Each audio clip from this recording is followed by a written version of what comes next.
As you see here in the gameplay screen, you have arrows scrolling up slowly towards the top of the screen.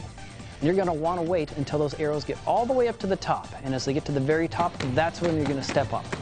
So when you see a left arrow slowly scrolling up, you look down at your feet, you find where the left arrow is, and you wait until that left arrow is all the way at the top.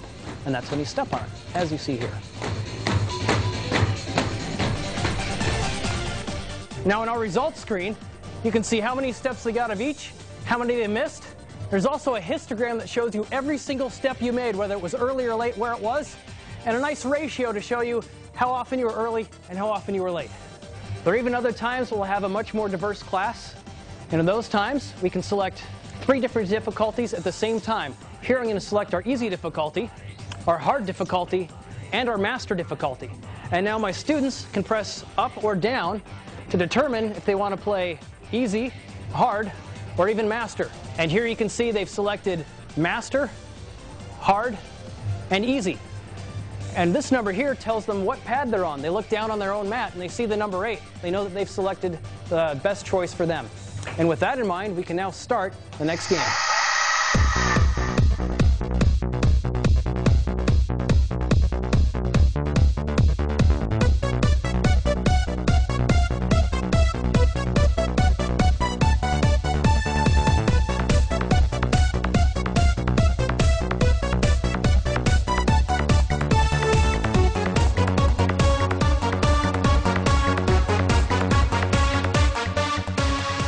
Now in the results screen, we can see how many steps that we got and how many steps that we missed.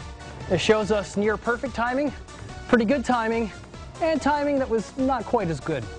Down below plots every single step that you made for the entire song. It shows you whether the steps were a little early, a little late, or perfect. And if that's too much detail for some players, we have the very simple 80% early, 19% late. Finally, at the bottom, we have our ranking, and you can see who got first, second, third, fourth, etc., separated into their difficulties.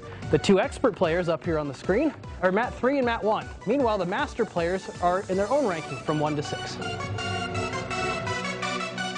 Now, another one of the good teaching tools is this game has a pause function I can use at any time. I just pressed number 2, and it paused it.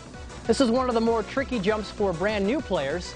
Instead of a simple left, right, or up, down, it is an up and a right, so I can pause it and make sure my class gets into position. Okay, if I could have all the students get on the up and the right arrows. Now that they're all in position, it'll help them when learning these new moves. We can see they're all going to be ready for this up and this right. All right, class, here we go. 3, 2, 1, action. We can see that they all stepped on that. Here comes another one. Good. And now a left, right jump.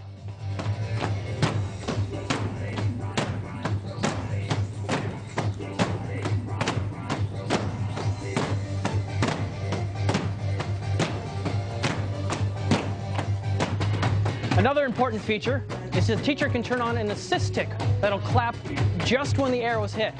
So by simply pressing the button 1 here, you can now hear a tick every time you're supposed to step. Some of the other students just want a more basic tick that claps every quarter note to keep them in beat.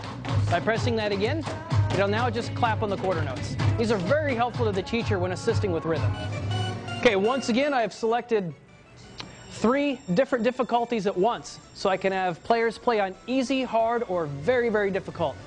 This one at the top is easy, this one is hard, and this one is master. On the far right, we're going to have the very easiest difficulty. Meanwhile, in the middle, we'll have the next difficulty, and on the right, we'll have the hardest difficulty. We have real-time scoring.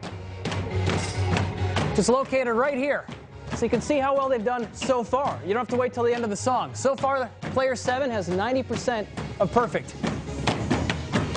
Also located at the very top is a progress bar that's slowly filling up. And when that's full, the song ends.